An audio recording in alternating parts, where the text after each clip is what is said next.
Hi అండి. ఈరోజైతే ఈ రెసిపీ అయితే చేశానండి. ఇదేమో చోలే రెసిపీ అండి. చూడండి, గ్రేవీగా చాలా బాగుంటుంది. చపాతీలెంబడి, అన్నం వెంబడి చాలా బాగుంటుందండి. పూరీలెంబడి బిజీగా చేసుకోవచ్చు. ఇది ఎలా చేశానో ప్రాసెస్ అయితే పెడతానండి, చూడండి. ఇక్కడ వచ్చేసి అయితే నూనె అయితే పోసుకున్నానండి. దీంట్లో తర్వాత ఆనియన్ రుబ్బింది వేసుకోవాలా.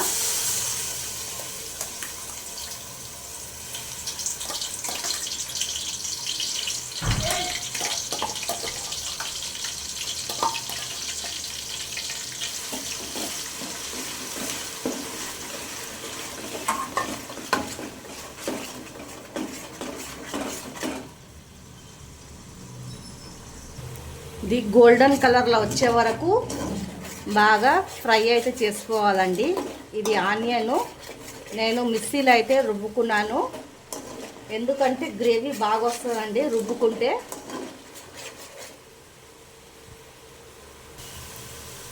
అల్లం పేస్ట్ అయితే వేసుకుంటున్నానండి. ఇది ఫ్రెష్గా రుబ్బుకున్నాను, చాలా టేస్టీగా ఉంటుంది.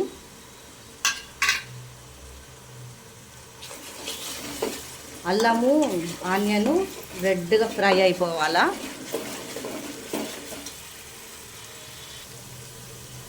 మనకు రుచికి సరిపోయేంత కారం వేసుకోవాలా.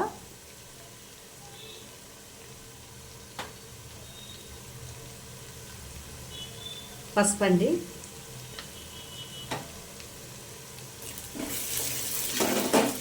పచ్చివాసన పోయే వరకు బాగా వేపుకోవాలా.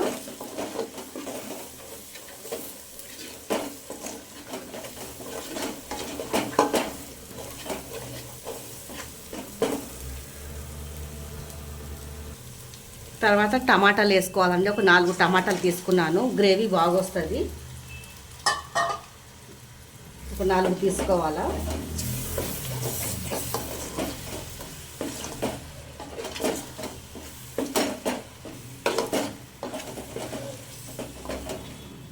ఇది చోలే కర్రీ అండి, చాలా టేస్టీగా అవుతుంది.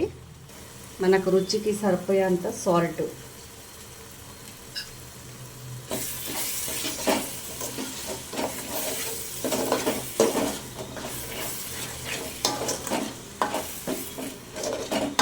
స్లో మంట మీద పెట్టాలండి, బాగా ఏగాల. ఇది టమాటా ఉడికే వరకు, టమాటాల కంచి నీళ్ళు అయితే రావాలా. చూడండి, ఇలా పైన నూనె తేలుతుందండి. టమాటా ఉడికిపోయే కొద్దీ నూనె తేలుతుంది. ఈ గ్రేవీకి మంచిగా వేపుకోవాలా.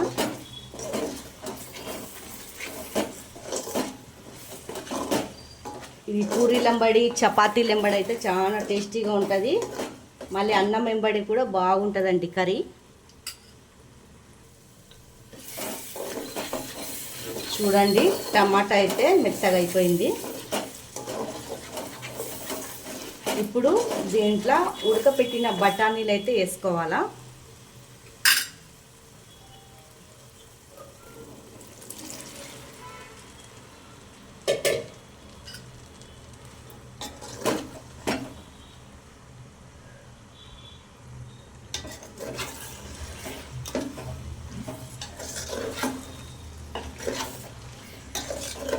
దీంట్లో ఉప్పు, కారము, పసుపు పట్టే వరకు జర్రసేపు అయితే ఉంచాలండి. ఇది మన బఠానీలు ఉడకపెట్టుకుంటాం కదా, ఆ నీళ్ళే దీంట్లో వేసుకోవాలా.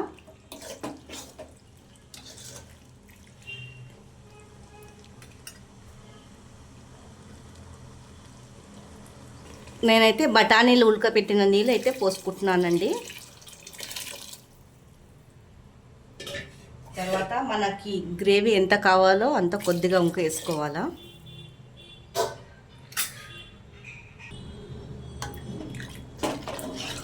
చూడండి, థిక్ గ్రేవీ లాగా అయితే వస్తుంది.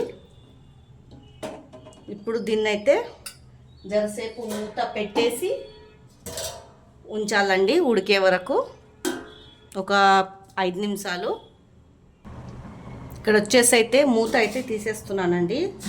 5 మినిట్స్ అయితే అయిపోయింది, 5 నిమిషాలు. ఇలా బాగా ఉడికిపోవాలా, ఇంకా ఉడకాలండి. ఇది ధనియాలు, పట్టా, లవంగి, ఇలాచి అయితే రుబ్బుకున్నానండి. ఏంపుకొని దూరగా ఏంపుకోవాలా, ఏంపి రుబ్బుకొని వేసుకోవాలండి. ఈ మసాలాలన్నీ దాంట్లో పట్టే వరకు బాగా ఉడకనియాల. చాలా బాగుంటుందండి కర్రీ ఇది.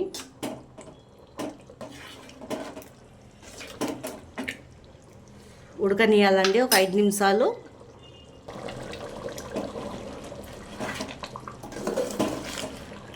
బిజీగా శనగలది ఇది చోలే అండి. పూరీలెంబడి, చపాతీలెంబడి, అన్నం వెంబడైనా భలే టేస్టీగా ఉంటుంది చూడండి. తర్వాత ఏమో పైనుంచి కొత్తిమీర వేసుకొని అయితే దింపేసుకోవాలా. చాలా బాగుంటుందండి కర్రీ.